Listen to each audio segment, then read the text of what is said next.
अष्टसिद्धि नवनिधि के दाता असमण दीन जानकी माता. வணக்கம். இன்னைக்கு 31ஆம் சோபாயில சொல்லி இருக்கிற விஷயங்களை பத்தி விரிவா பார்க்கலாம்.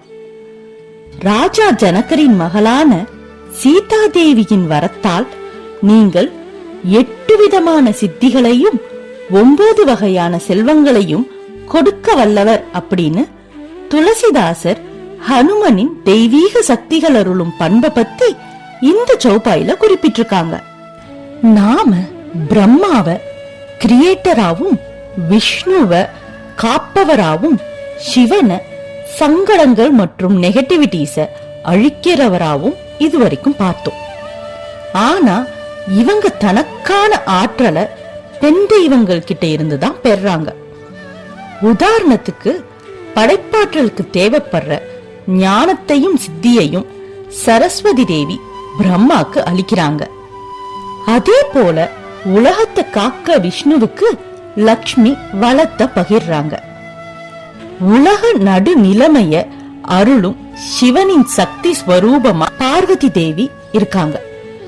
இங்க சொல்லப்படுற சித்தி நிதி இவை இரண்டுமே பெண் தெய்வங்களால் அருளப்படுறது அப்படின்றனால ஹனுமனின் மானசீகமான தாயான மாதா சீதா தேவி ஹனுமனை வேண்டி வரும் பக்தருக்கு அவரு ஆசைப்பட்டா 8 சித்தியும் 9 நிதியும் வழங்கும் வரத்தை கொடுத்ததா இங்க குறிப்பிட்டிருக்காங்க.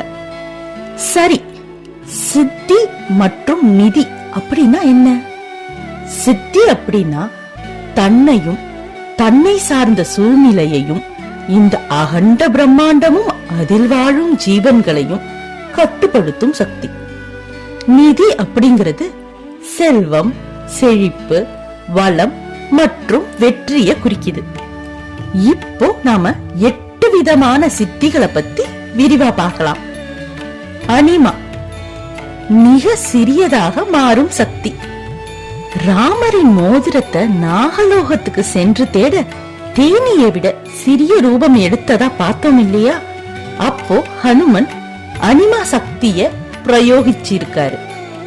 மகிமா, மிக பெரியதாய் மாறும் சக்தி. சுரசா அப்படிங்கிற நாகத்தை தோற்கடிக்க பீம ரூபம் எடுத்ததா பார்த்தோம் இல்லையா? அது ஹனுமனின் மகிமா சக்தினாலதான்.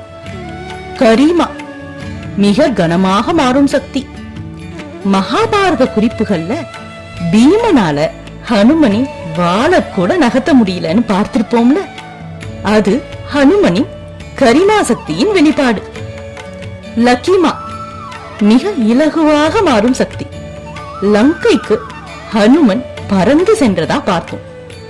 பறக்கும் அளவுக்கு வெயிட்லெஸ்ஸா மாற இந்த லக்கிமா சக்தியத்தான் பிரயோகிச்சிருக்காரு. பிராப்தி, எதை வேண்டுமானாலும் அடையும் சக்தி. மகிராவணன் அழிக்க எடுத்த பஞ்சமுக ஆஞ்சநேயரின் வடிவம் ஹனுமனின் பிராப்தி சக்தியை குறிக்குது.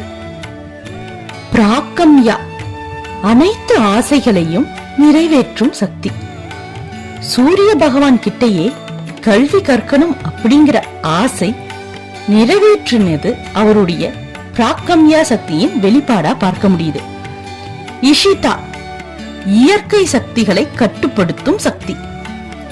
நட்சத்திரங்களையும் கோள்களையும் மாற்றி அமைக்கும் திறன் அவரோட இஷிதா சக்தியின் வெளிப்பாடு. வசிதா, பிறரின் எண்ணங்களை கட்டுப்படுத்தும் சக்தி. அசுர ராட்சசர்களோட எண்ணங்களை கட்டுப்படுத்தி சாதுக்களுக்கு தன்னுடைய வசிதா சக்தி மூலமா அரணா நின்னிருக்காரு. இப்போ நாம நவநிதிகளை பத்தி தெரிஞ்சுப்போம். பத்மா அப்படிங்கிறது ஆன்மீக வளத்தையும், மகாபத்மா அப்படிங்கிறது மிகுந்த செழிப்பையும், மக்கரா அப்படிங்கிறது கடல் வளங்களையும், கச்சபா அப்படிங்கிறது நிலைத்தன்மையையும், முகுந்தா அப்படிங்கிறது இறுதி செல்வம், அதாவது முக்தி எனப்படும் விடுதலையையும், குந்தா அப்படிங்கிறது தூய்மை மற்றும் அழகையும், நீலா அப்படிங்கிறது அபூர்வமான மற்றும் விலை உயர்ந்த பொருள்களையும், கர்வா அப்படிங்கிறது குறைவில்லாத வளத்தையும், சங்கா அப்படிங்கிறது வெற்றி மற்றும் ஆட்சியை குறிக்குது. இப்போ இந்த ஸ்லோகத்தோட ஆர்டர் வைஸ் மீனிங்க ஒரு தடவை பார்த்துடலாம்.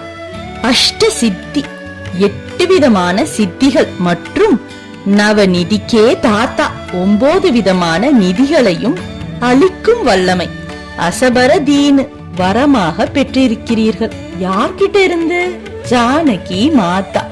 மாதா ஜானகி, அதாவது தாயான ஜனகரின் மகளான சீதாதேவியிடம் இருந்து அப்படின்னு ஹனுமன் தன்னுடைய தூய்மையான உண்மையான பக்தர்களுக்கு அருளக்கூடிய சக்திகளை பத்தி துளசிதாசர் இந்த சௌபாயில குறிப்பிட்டிருக்காரு. நன்றி.